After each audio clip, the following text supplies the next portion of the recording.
नमः संस्कृताय प्रिय संस्कृत मित्राणि संस्कृत सेवा में आप सभी का स्वागत है। आज हम लोग किरातार्जुनीय महाकाव्य के 13वें श्लोक की परीक्षा दृष्टि लेकर के आए। क्या लेकर के आए गुरु जी? परीक्षा दृष्टि। वो भी किस श्लोक की? तो वो होगी 13वें श्लोक की।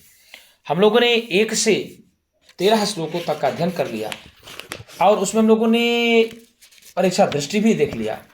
आज उस 13वें श्लोक की परीक्षा दृष्टि थी। हमने आपको पूर्व में बताया कि जो परीक्षा दृष्टि है, इससे जो आपको प्रश्न मिल रहे हैं ये तो हम बता ही रहे हैं, इनसे एक्स्ट्रा भी प्रश्न को हम बताने का प्रयत्न करते हैं। जो भी प्रश्न बन सकते हैं उन प्रश्नों को आपको मैं बताने का प्रयत्न करता हूं और करूंगा भी, इसी प्रकार से करता रहूंगा और प्रयास करूंगा कि टीजीटी के पूर्व तक आपको फ्री क्लास, किसी पैसे की कोई नहीं, फ्री क्लास आपको मिलती रहेगी और जितना मैटर मेरे पास हो सकेगा उतना ज़्यादा से ज़्यादा आपको उपलब्ध कराने का मैं प्रयास करूंगा। तो आइए देख लेते हैं 13वें श्लोक की परीक्षा दृष्टि क्या है। तो निहंति दंडेन सधर्म विप्लवम, यह किसके लिए कहा गया है? तो भैया दुर्योधन के लिए कहा गया है। किसके लिए कहा गया है? दुर्योधन के लिए कहा गया। अर्थात दुर्योधन के लिए किरातार्जुनीय महाकाव्य में भारवी ने और क्या प्रयुक्त किया है? तो भैया सुयोधन भी प्रयुक्त किया। क्या कहा है? सुयोधन। आप पूछ लेगा कि सुयोधन महाकवि भारवी ने किसके लिए प्रयुक्त किया है? तो दुर्योधन के लिए प्रयुक्त किया है। अब चाहे सुयोधन कहिए चाहे दुर्योधन कहिए, तो सुयोधन भारवी ने क्यों प्रयोग करने का उनका कारण क्या था? सुयोधन भैया सुखेन युद्धते इति सुयोधन, अर्थात जिसको सुखपूर्वक जीता जा सके, इसलिए। क्योंकि अगर दुर्योधन कहते तो पांडवों को जीतने में बड़ी परेशानी हो जाती दुर्योधन को, इसलिए उन्होंने दुर्योधन ना कह करके सुयोधन का प्रयोग किया। ठीक है। और धर्म विप्लवम का अर्थ क्या होगा अगर पूछ लिया जाए तो भैया धर्म विप्लवम का, धर्म का व्यतिक्रम, धर्मस्य विप्लवम।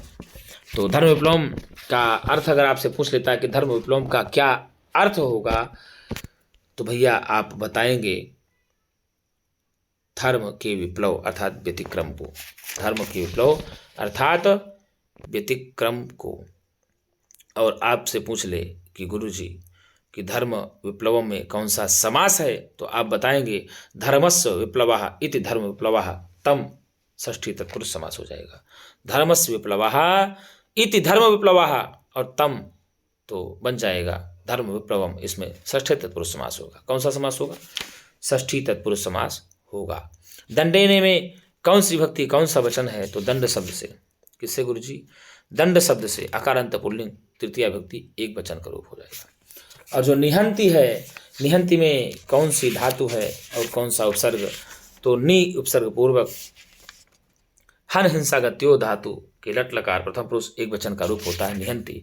और रूप चलता है गुरुजी निहंती, निहितः, निघ्नन्ति, निहंसी, निहितः, निहथ, निहन्वी, निहन्वः, निहन्मा। ठीक है। अब कैसे चलेगा रूप देख लीजिए, ऐसे देख लीजिएगा, ध्यान दीजिएगा कि वहाँ गड़बड़ कर दीजिए। हंती है पठती पढ़ता पठंती वाला सोच नहीं, ये जो निहंती है ये प्रथम पुरुष एक वचन का है। और निहता ऐसे आप लोग लिख लीजिएगा, राइटिंग मेरी बहुत अच्छी नहीं है, उसमें नहीं जाइएगा। और रूप चल निहंती, निहिता, निघ्नंती रूप चलता है। क्या? निघ्नंती। ये क्या होगा गुरुजी? निहंती, निहिता, निघ्नंती, ये निघ्नंती ऐसे रूप चलेगा। निहंती, निहिता, निघ्नंती, ये तो एक वचन का हो गया, प्रथम पुरुष एक वचन, द्विवचन, बहुवचन हो गया। अब इसी में आपको बता दें कि मध्यम पुरुष में तो निहंसी ऐसे लिखेंगे, निहंसी, निहिता, क्या होगा गुरुजी? निहथा और होगा निहथ। क्या गुरुजी? निहथ, ये निहंसी, निहिता, निहथ, ये। और उत्तम पुरुष में चलेगा निहन्मी, ऐसे लिख लीजिएगा, निहन्मी। थोड़ा सा इसमें लिखने में दिक्कत हुआ करती है, निहन्मी, निहन्वः, ये निहन्वः। और आगे चलेगा निहन्मः, ये। तो इस प्रकार से हमने सब लिख दिया है, आप लोग उसको रोक करके देख करके लिख लीजिएगा। ठीक है। तो निहंती में कौन सा उपसर्ग लगा हुआ है? तो नि उपसर्ग लगा हुआ है। कौन सी धातु है? तो गुरुजी हन धातु है। कौन सी धातु है? हन धातु है, हनन के अर्थ में आती है। तो निहंती शब्द का रूप कैसे चलेगा? तो निहंती निहिता निघ्नन्ति, निहन से निहिता निहित, निहन में निहिवा, निहन वाह, ऐसे रूप आप चलाएंगे। ठीक है। वसु अब ये पूछ लेगा कि निहंति दंडेन सधनुप्रवम, इसका वक्ता कौन है? तो आप बताएंगे वनेश्वर है। और निहंति निहिता निहंति दंडेन सधनुप्रवम, यह वनेश्वर किससे बोल रहा है? तो भैया यह वनेश्वर युधिष्ठिर से बोल रहा है। और निहंति दंडेन सधनुप्रवम, अर्थात दंडेन सा धर्म विप्लवम निहंति, दंडेन धर्म विप्लवम कहा निहंति? तो आप बताएंगे दुर्योधना, अर्थात धर्म के दंड से धर्म के व्यतिक्रम को कौन रोकता है? दुर्योधन। अर्थात दुर्योधन किसके विप्लव को दंड से रोकता है? तो भैया धर्म के विप्लव को।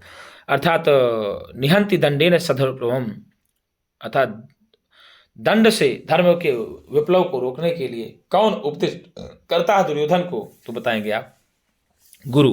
कौन करते हैं? गुरु उपदिष्टेन, अर्थात गुरुओं के द्वारा उपदिष्ट धर्म के विप्लव को दंड से निहंत, मतलब दुर्योधन रोकता है। अर्थात गुरुओं के द्वारा उपदिष्ट दंड से दुर्योधन धर्म के विप्लव को रोकता है। और कौन है जो गुरुओं के द्वारा उपदिष्ट धर्म के विप्लव को रोकता है दंड से? तो दुर्योधन, ऐसा आप लोग कहेंगे। अब आ गया वसु निवांछन न वसी न मन्युना में वसी पद का प्रयोग हुआ है। वसी किसके लिए कहा गया है? तो वसी दुर्योधन के लिए कहा गया है। वसी शब्द का अर्थ क्या होगा? तो भैया जितेंद्रिय होगा। क्या होगा? वसी शब्द का अर्थ क्या होगा? जितेंद्रिय। और जितेंद्रिय का मतलब क्या होगा? अर्थात जीत लिया है इंद्रियों को जिनने, ऐसा जितेंद्रिय। तो वसी पद का अर्थ होगा जितेंद्रिय। और वशी पद किसके लिए आया हुआ है? तो यह दुर्योधन के लिए आया हुआ है। किसके लिए आया? दुर्योधन के लिए। अच्छा, मन्युना में कौन सी व्यक्ति कौन सा वचन है? तो मन्यु उकारांत पुल्लिंग में तृतीय व्यक्ति एक वचन का रूप होगा मन्युना। ठीक है। और वसूनि मतलब क्या होगा? धन को। और ना का मतलब ना तो धन को। अब वांछन में सत्य प्रत्यय है। कौन सा प्रत्यय? आवाज आपसे पूछ रहे कि वांछन में कौन सा प्रत्यय है? तो आप बताएंगे कि वांछन में सत्य प्रत्यय है। और वसूनि शब्द का अर्थ आपसे पूछ रहे तो आप क्या बताएंगे? तो वसूनि शब्द का अर्थ आप बताएंगे धन। क्या गुरु जी? धन को, धन को। ठीक। तो वसूनि वांछन न वसी न मन्युना, कहा दुर्योधना। कहा गुरु जी? दुर्योधना। अर्थात कौन है जो धन को चाहता हुआ? वसी न मन्युना, क्षमताम, मतलब जो है सहा दुर्योधन वसूनि वांछन वसी न मन्युना ना, ऐसा इस प्रकार से आप कहेंगे। ठीक है। तो अब आगे पूछा कि दुर्योधन गुरुजनों द्वारा बताए गए दंड विधान से किसके विषय में धर्म विप्लव को रोकता है? तो शत्रुओं के पुत्रों में। किसमें गुरुजी? शत्रुओं के पुत्रों में। किसमें गुरुजी? शत्रुओं के पुत्रों में। क्या लगाएंगे आप? दुर्योधन द्वारा बताए गए दंड विधान से किसके विषय में धर्म विप्लव को रोकता है?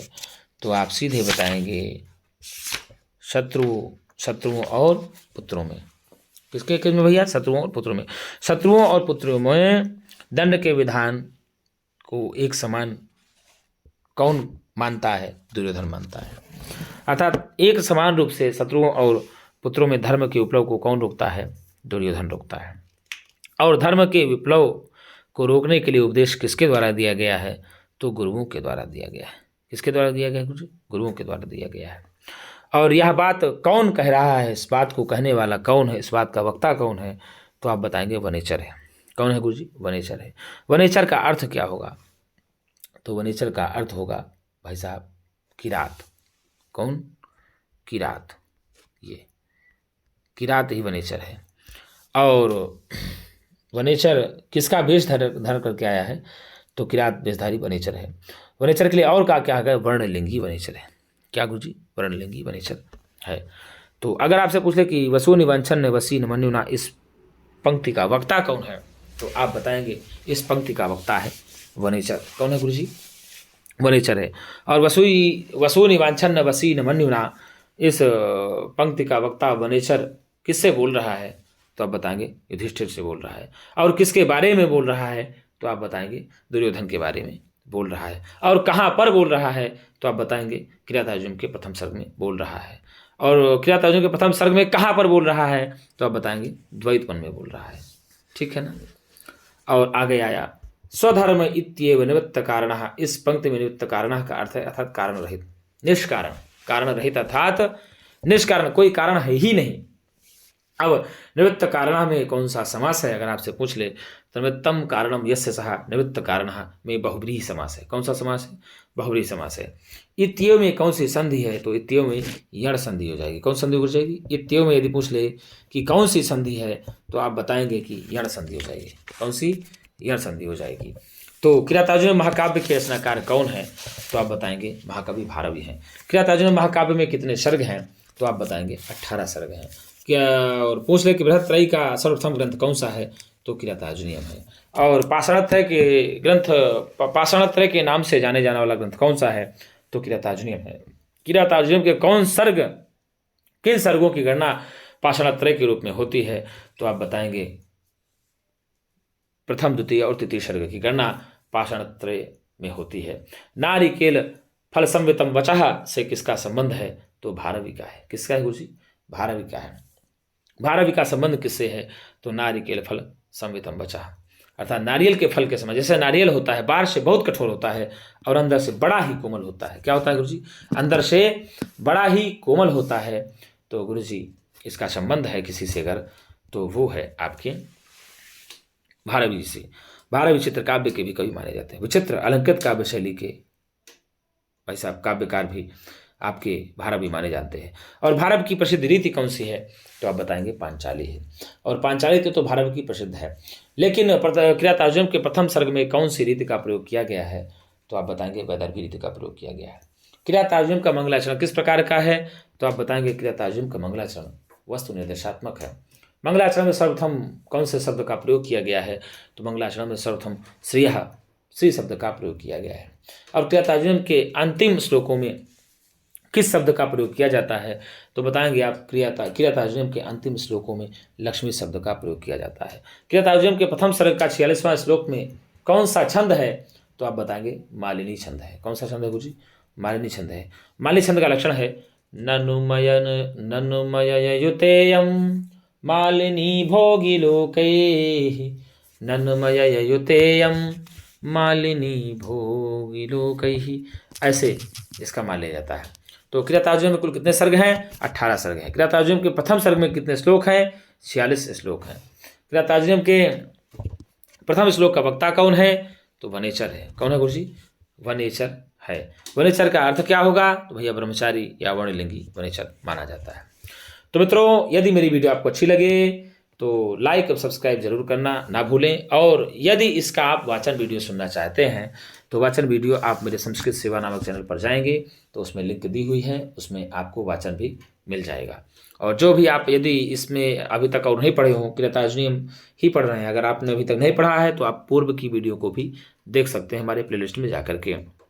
और हमने अभिज्ञान शाकुंतलम को भी पढ़ा दिया है, कालिदास के भी का भी संक्षिप्त परिचय हमने पढ़ा दिया है। अब हम इतने से किरात पढ़ा रहे हैं और किरात को समाप्त करने के पश्चात कोई दूसरा ग्रंथ हम लोग स्वीकार कर लेंगे और व्याकरण को भी हम पढ़ेंगे। टीजीटी, एलटी, बीपीएससी जो भी आप तैयारी कर रहे हो इसको एक बार देखिएगा जरूर। मेरे मित्रों, मैं दावा करता हूँ कि आप 100% तो नहीं लेकिन 80% आपको प्रश्न ये फंसेगा इससे, और मैं सिर्फ प्रयास करता हूँ कि मूल पुस्तक से आपको पढ़ाया जाए।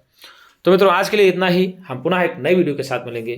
तब तक के लिए नमः संस्कृताय, सुप्रभात।